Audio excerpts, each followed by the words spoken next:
let's get things going, and we'll allow more people to join us as the webinar proceeds. So welcome to our Friday morning webinar on Thailand's upcoming dual-use items export control regime. And I'm delighted to welcome two eminent speakers with us today. Our first speaker is Kuntanwa Mahit Wanicha, who is Partner Legal and Tax Services at Grant Thornton, Thailand. Tanwa is a US trained lawyer and has been advising clients in Thailand since 2004 on corporate and commercial matters, including foreign investment planning, corporate structuring, business acquisitions, joint venture formations, and commercial contracts and corporate legal due diligence. Tanwa is supported today by Richard Nutt, who is Partner Global Trade at Grant Thornton in Australia. Richard assists clients on all global trade-related matters and has 20 years' experience working with global firms. He has expertise particularly in customs duty optimization, tariff classification issues, customs valuation, including impact of transfer pricing, assistance to export-focused organizations with compliance, and market access issues. As with all our webinars, please post your questions in the Q&A or indeed the chat box at the bottom of your screens during the presentation, and we'll come to Q&A near the end.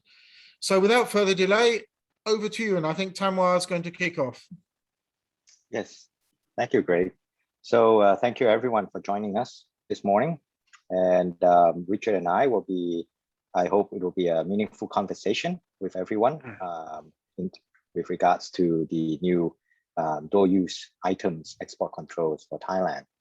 So what we'll aim to do today, and I'll just switch the screen here to cover some basics, just in case some of our audience are still not too familiar with the concept of export controls or DUIs. So we'll provide you with some ideas of what they are, some basic concepts, and then we'll go into some of the updates for Thailand in terms of how is the country ramping up its controls in this area. Implications for Thai exporters, I think that's why most of you are here. What is the future going forward? What type of requirements would businesses have to comply with going forward? I have invited Richard here, who's also an expert in customs and trade matters. Now, export controls are something that are around for some time, and DUI controls have been imposed internationally in many countries, in the UK, in the US, many developed countries, countries in Singapore, Japan have imposed it. For Thailand, we are just a bit slow or late in joining the game, but nevertheless, it's an inevitable march towards compliance. With that said, given that there is an international standard that is imposed, I think operators can rest assured that there is some rules and regulations that you would comply with that are the international norm and not just idiosyncratic to Thailand, even though there would be some of that as well. So I'm mindful that we have about an hour, so I'll run right into the topic. So, and Richard, at any time, if you want to add on, please feel free. And, yes, I will do. Yes. Yeah. Thanks. Okay. And so I do have some. Yeah. Tanwa, I was going to say, I do have some insights which I'll share once as we go through the presentation. Very good. Thanks. So what are dual-use goods? So here I've put on a news clipping that I think some of you might recall about 5 or 6 years ago, that ISIS loves Toyota. And that was on front page news of CNN, on the local news in Thailand, everywhere. And I remember even in the Bangkok Post, there were question marks raised. Where did they get their Toyota? Because we assemble Toyotas here as well. And you can see from the photos, right? They're lining up like a parade, and it's all fairly brand new pickups. So there's a question, where did they get this? And they're converted for military use. So the lesson here is that, even basic items, export of commercial pickups could be used for military means or could fall into the hands of groups or militants or governments that are effectively sanctioned by various countries. So that imposes the burden on exporters and manufacturers and even traders to really know where are you sending your goods, who are you selling to, and who will end up using them. So this is just something to get everyone thinking, because a lot of times you would say, hey, I export nuts and screws. It's not space age items, but they could be used in military facilities or for weapons. So that's something that has to be kept in mind. Now, dual use items. Now, I'm not a scientist, so I suppose people who are physicists or engineers would have a better idea, or chemists, better idea of how you can convert everyday household materials or common goods for military or weaponization. But here are just some examples that how software technology or materials can be converted into for weaponization. So carbon fiber, you could use it for various items, right? Golfing clubs, very advanced appliances that you use in your household. They could be used for weapons as well. Inks and dyes could be converted into chemical weapons. Precision part machineries, precision part toolings could be used for military facilities as well. So these are the things that we are talking about. Now there are some examples that I will just share. For example, in 2010, a Sony PlayStation, right? It has as your mobile phone or game consoles are becoming so advanced now with each new generation, their processing capabilities is very advanced. And technically they could be converted in the hands of those who are capable of doing it, taking out the parts and the softwares to convert for other applications. So for example, lenses, laser reading lenses, infrared technologies on your cameras, those could have dual use functions as well. So in 2010, there was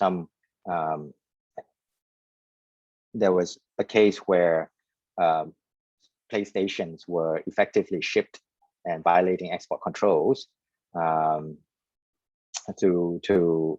militant groups in Paraguay, whereby subsequently, I believe, Sony was put on notice on that they have to comply with the export control requirements.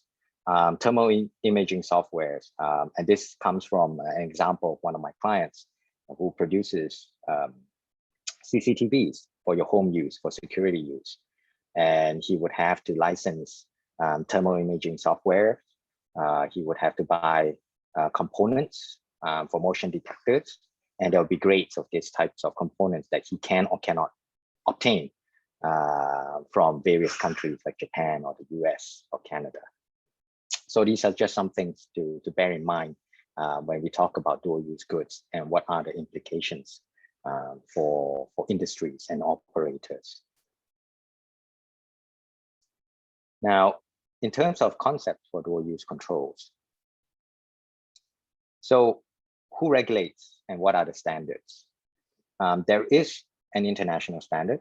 The UN Security Council has issued a resolution which pretty much mandates the standards and also, I believe, published the list of items that could be effectively be dual use for military applications. So this resolution was adopted in early 2004, and each member country are required to impose their own domestic legislations to abide and to ensure compliance. Now, in terms of Thailand, oh, sorry, I haven't gone to Thailand yet, so I'll just stay at this level. So, yes. So what items are covered? there is a relatively significant list. And if you're interested, I'll encourage you to look it up. You can find it online. Various agencies maintain a similar list. So you can go to the US Department of Commerce to look up the list. Now, each country may impose its own particular additional requirements as well, in terms of what are goods or technologies that would be subject to export controls. It's important to recognize that we are not just talking about physical or tangible goods. We are also talking about intangible goods, software, or data that could be transferred cross-border. So go ahead. Sorry, Tanva, can I inject further as well?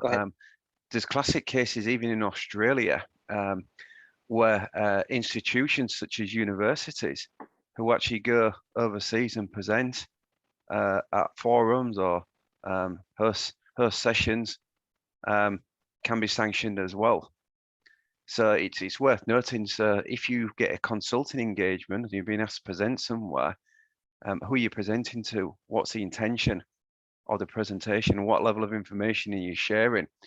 Because anything involved in that area, even research partnerships and anything around the provision of training, can be sanctioned. It's a really interesting scenario, and it's a lot of stuff what people's not mindful of when they undertake an engagement in this area. Yeah, thank you, Richard. Yeah, I've seen some articles on that, and then universities are coming up with guidelines for their researchers and professors in terms of how to comply. So just looking at this list, you would notice that it is broken down by categories: electronics, materials, all the way to aerospace materials. So it's a pretty exhaustive list, and essentially operators can go in and take a look at it. So what is deemed an export? As Richard mentioned, transmission of technology via electronic means is also considered an export, right? Writing an email, attaching files overseas. A lot of times we think about espionage of people smuggling out technology, but a lot of times nowadays, as mentioned, it could be research collaboration. You get a grant from, if you take the US example, they're very suspicious of China. Let's say you get a grant with a Chinese university to do some research. Perhaps you have to think about what type of technology is being researched and being collaborated on. Now, it's not always that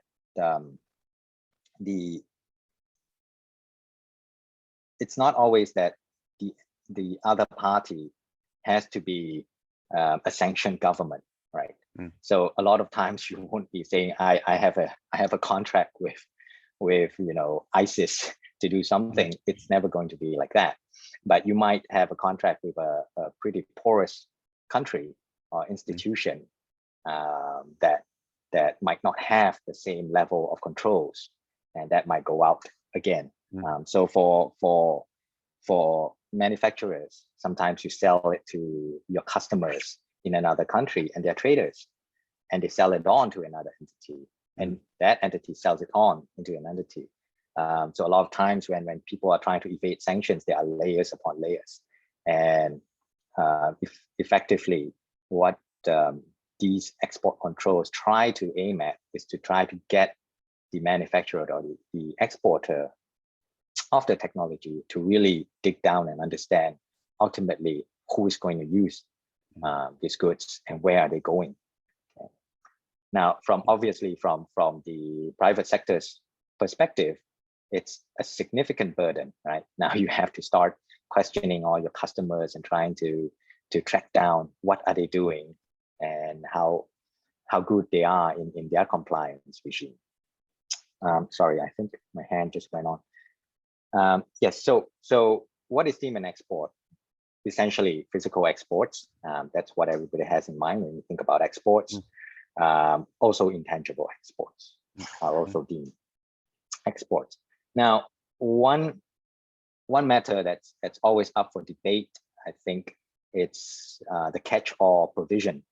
A lot of times when we look at export controls, especially for Thailand, there are a lot of debates on the catch-all provision when we were drafting it. So what is catch-all?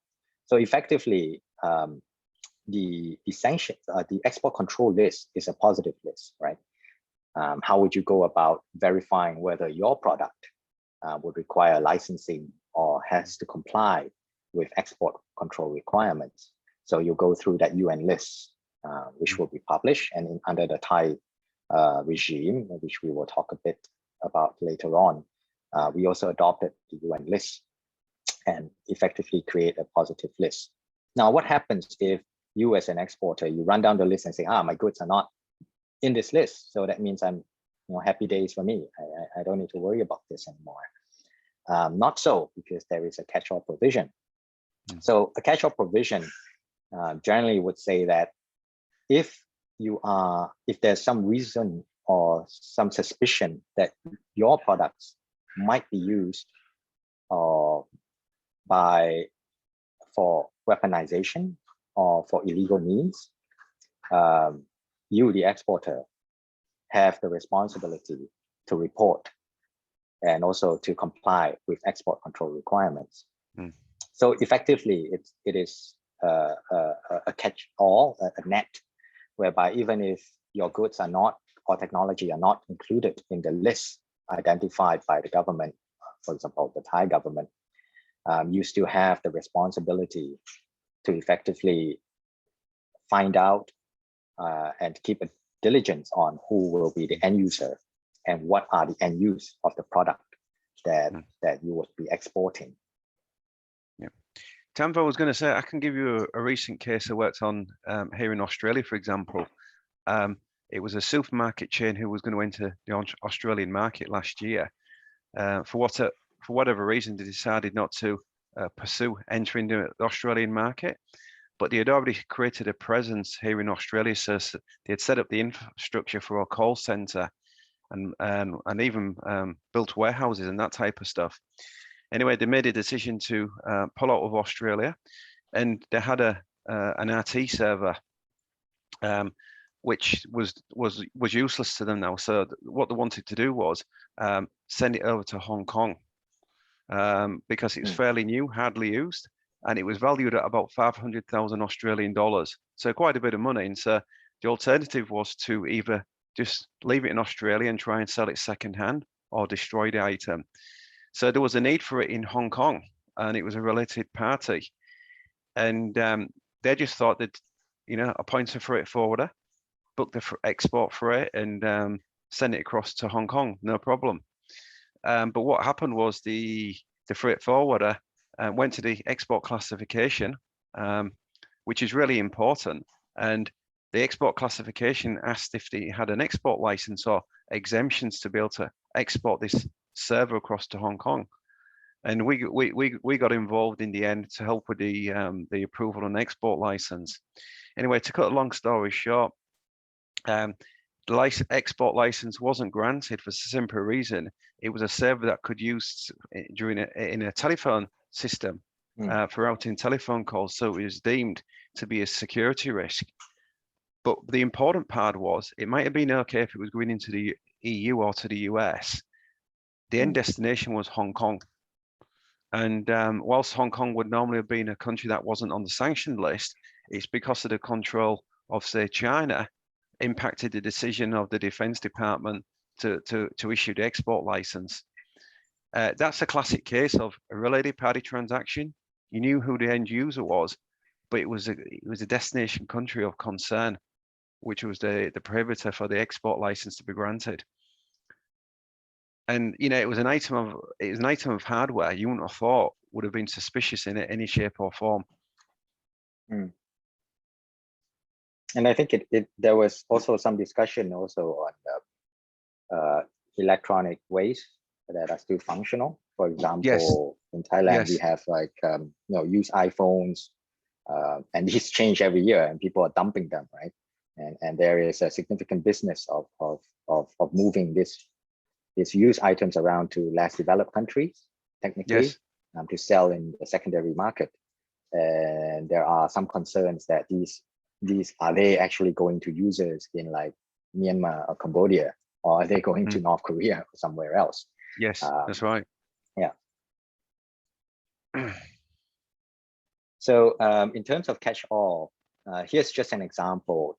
For a lot of operators that might think that, well, I don't really produce anything that's very high tech. You know, I'm producing nuts and screws or just steel, like a steel pipe. Now, these technically could be used in military facilities for conversion into weapons, nuts, screws, high grade, especially high grade, high tensile steel. So it's not, essentially the message is that it's not just things that you would normally think that comes immediately to mind to the average consumer or the average person, that these could be converted into weapons or for some illegal use, but it could be everyday things.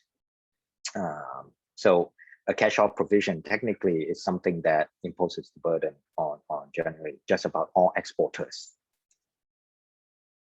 So next we'll get into, so Thailand, what about Thailand? Where are we? So prior to 2020, so the cutoff period that I would just place is 2020 for a reason. Before 2020, in Thailand, we generally, our export control regime is fairly, compared to countries like the US, UK, I would say fairly lenient. We have the Export and Import of Goods Act, which is regulated by the Ministry of Commerce, and mostly it touches upon, I would say, civilian products. So they're more focused on controls of certain exports that could be sensitive to the country's agricultural goods, sugar, rice, things for economic policies. And then there is arms controls. So in the past, there's always this, it's either civilian items and the Ministry of Commerce will control it, or the Ministry of Defense will control it. Now, obviously, as we have been discussing here, dual use fall under two tracks, right? They could be used for household products, everyday consumer products, and also converted into weapons. So in Thailand, we actually endorsed the UN Security Council resolution 2004, and we are technically bound by our commitments to comply and impose export controls. There was an effort by the government to impose these measures, and in 2015, we did have a DUI list, and it's not incidental that it's during that time when there was that Toyota fiasco that happened that we issued this notification. But however, because there's no underlying law to put teeth into it, it's effectively a voluntary regime. And so the government treated it as the first step of getting the private sector used to the idea of DUI, and while the government tried to draft a more comprehensive law. So since that time, there was the trade in weapons of mass destruction, Trade Controls of Weapons of Mass Destruction Act that was being drafted, and it was enacted in late 2019. And the law went into effect effectively last year, 1st January 2020. So that's the cutoff where we now have a new law that regulates DUI export controls in Thailand. Unfortunately, as is the case in Thailand, and many of the operators in Thailand would know, we are very good at drafting primary legislation and pumping it out, and then secondary laws with all the implementation guidelines are to follow. So the idea was that secondary laws will be issued, and to date, the government is still drafting it. I understand that in April, there was a hearing that a ministerial notification that would be the main secondary law to impose all the guidelines, export licensing requirements, including publishing the DUI list would be included in that notification. So that is still in process. So effectively today, we are still in this gray zone where we have a law imposed, but still no secondary law to implement it. But it will be a useful time, I think, for operators to brush up on what will be the requirements and get themselves ready for the DUI controls. Now, something to keep in mind, in Thailand, the TWMD Act also has the catch-all provision, as was mentioned. So even if your items are not captured in the DUI list that the government will publish, if the government has reasonable doubt that your items are being used by an end user that's associated with certain groups that are sanctioned or being used for weaponization, then they could effectively also penalize you as the exporter if you do nothing about it. So, and we'll go more into that details later on. So, as mentioned, right now, the government is drafting secondary laws. They're having hearings, and we are being active in trying to get some feedback with the government in terms of what will be the shape of the law.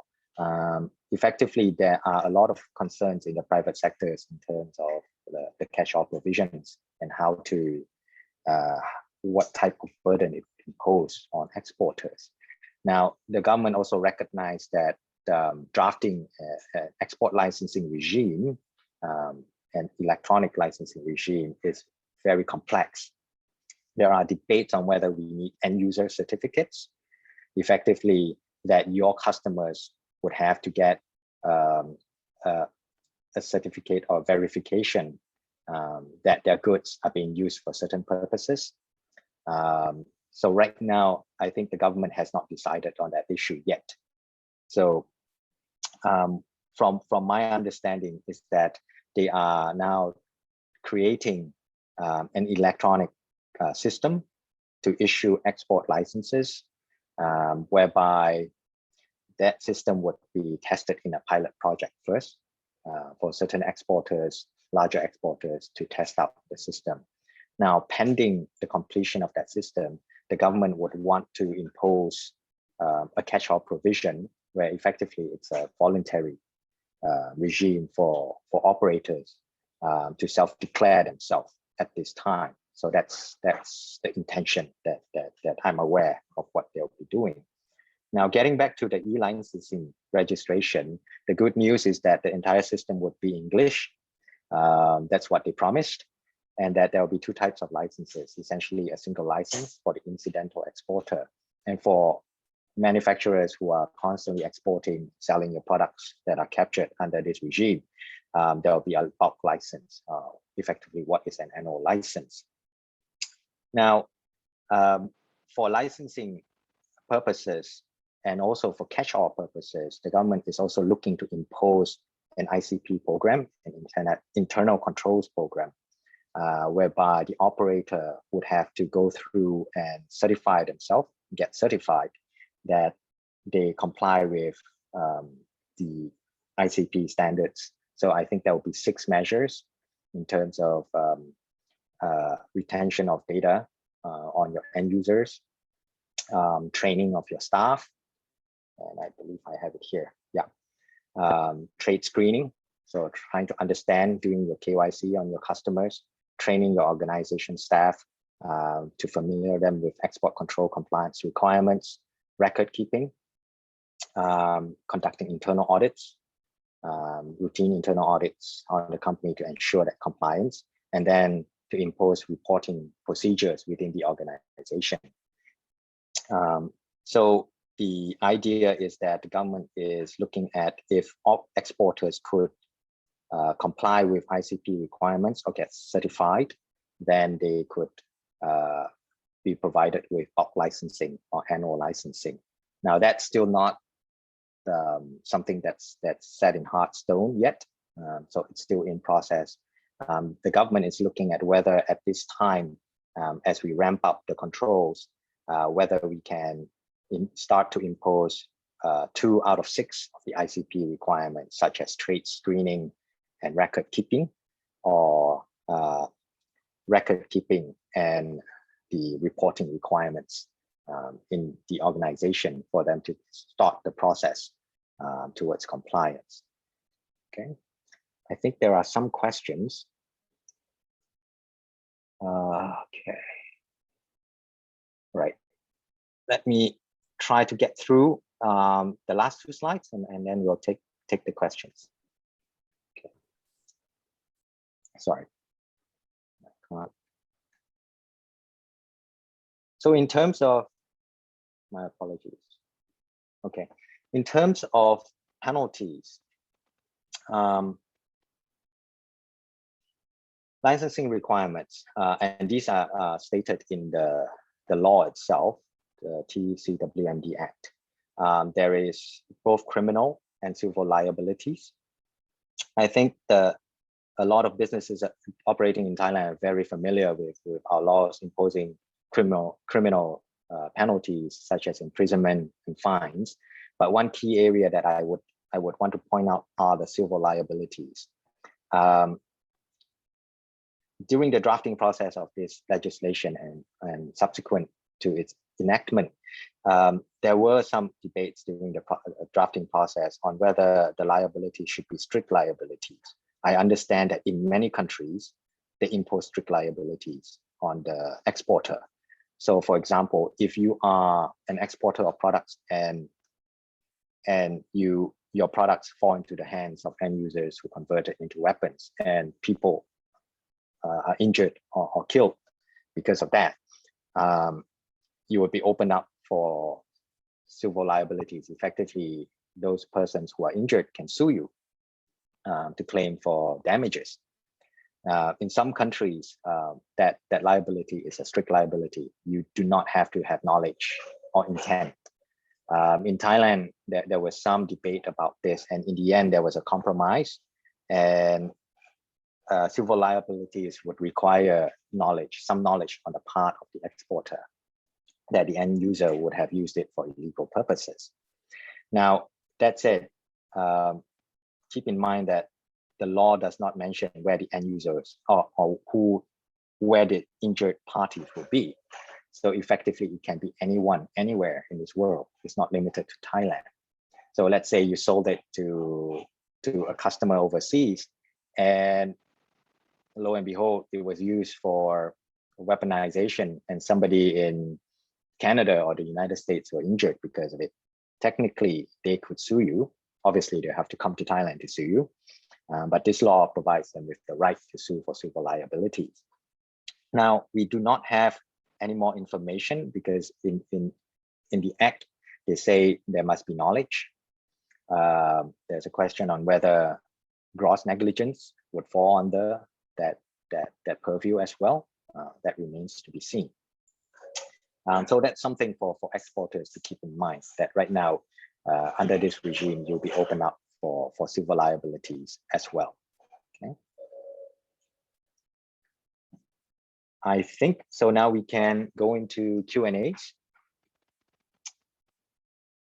Okay, thanks, Tanwar. Fantastic. Shall I? Do you want to say something first, Richard, or shall I just go straight into questions? Yeah, just a quick question. I think it's, whilst you've got your internal controls within your business regarding export controls, you've got to understand when you deal with a freight forwarder, if they're dealing with your customs formalities, i.e. the export declaration, they're completing the classification or the export classification of your goods is declared as they should be accordingly as per the customs tariff. And why I say this is more often than not, I know in Australia and in other countries, the export compliance and an export declaration is very low for the simple reason there is no revenue impact. However, the greatest concern is there is an impact on export control. So if I misclassify goods, and I've seen it before, or the freight forwarder misclassifies the goods, goods that should be subject to export control can actually be shipped out of the country unbeknown to yourself by the freight forwarder. And again, that risk then falls upon your shoulders as the exporter, not with the freight forwarder. That's correct. And yeah, that in that in Thailand as itself, well. yeah, that Right. is a big risk for you to concern. So as part of your control process as an exporter, you need to have a really good understanding of what your freight forward is declaring to customs on your behalf. I think that's key, because I've seen companies get into major strife about that. I think in Thailand, it's the same thing. In the past, when we, well, even every day today, on the import side, when we have import permits required for certain goods, the custom systems would detect it based on HS code.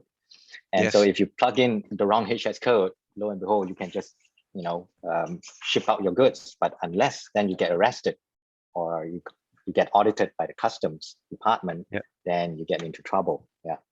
Yeah, and I'll give you a classic case of this. Was I was working in the express industry as an industrial engineer, and there was a package arrived in from the US, and it was declared less than $1,000. So it was a simplified customs entry. So it was cleared off the cargo manifest, as they call it, and it was described as a magazine.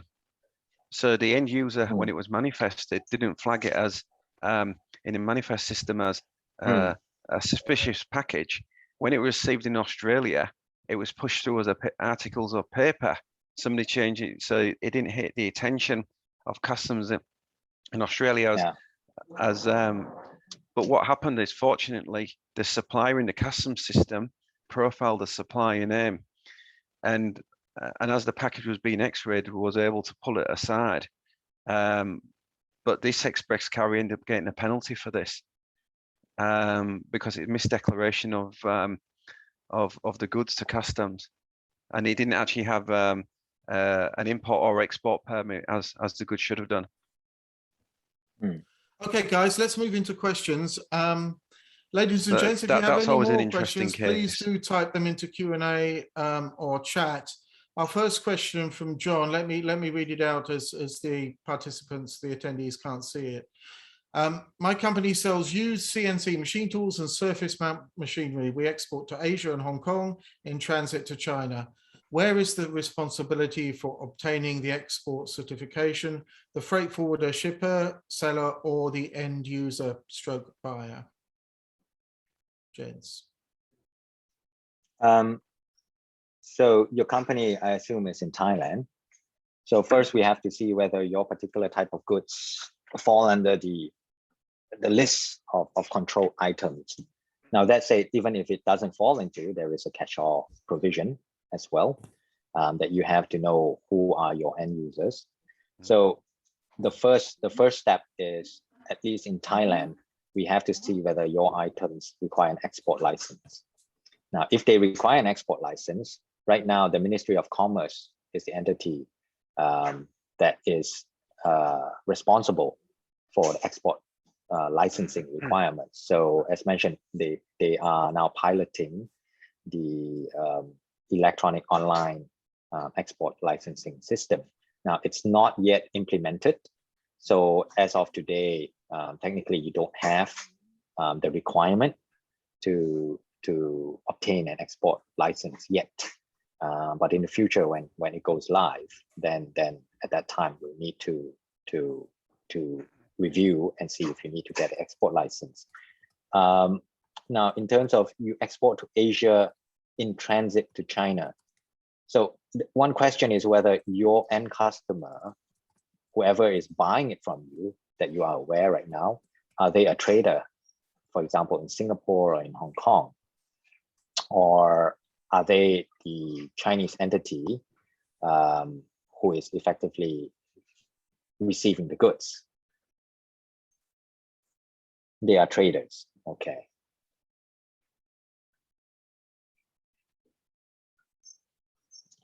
So in this case, you would need to conduct some KYC in terms of your customers. You have to, I assume that if they are in Singapore, there is an export control regime in Singapore as well that they have to comply with. So you may have to talk to them saying that in Thailand, we will have this requirement if your goods are subject to such controls. And have they done the KYC requirements?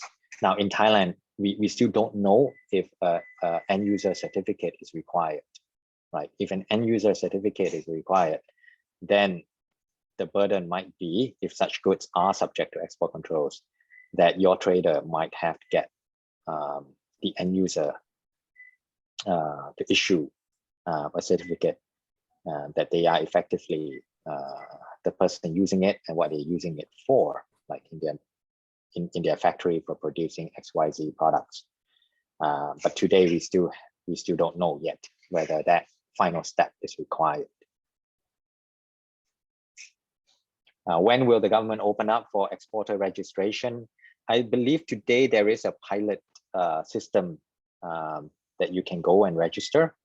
And then when it comes on live, then you can go into the system to activate it.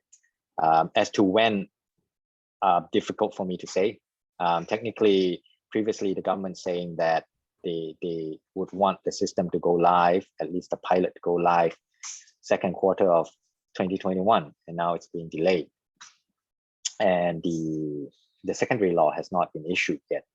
So best guess would be at this moment, perhaps early 2022. But we'll have to take a look whether the government could issue the secondary law in time. Yeah. Okay, any final questions, ladies and gents? If you type those in. Okay, Simon's just come back. Which government firm piloting this, DFT or Customs? Actually, it's the Department of Foreign Trade. So you apply for the license with the Department of Foreign Trade. The law empowers the Ministry of Commerce and effectively its agency, the Department of Foreign Trade. Customs would be effectively enforcing, like the police and executive branch, to enforce the export control. So the licensing is with one entity. Customs might do the inspection. So for people familiar with exports to the US, in Lam Chabang port in Thailand, there is a US Customs, a batch of US Customs officers there, and they routinely screen products that are destined for the US. So they have their own X-ray machine and they will screen, and they might, if they're suspicious, ask Thai Customs to open up the cargo and inspect the goods. Yeah. Okay, if there's no more questions, just any final comments or thoughts from Tanwa and Richard? Effectively, I would suggest, because in Thailand, while we are still waiting for the secondary law, it would be very useful for operators and exporters to keep track, keep a thumbs on what's going on, to effectively try to get ahead and prepare yourself.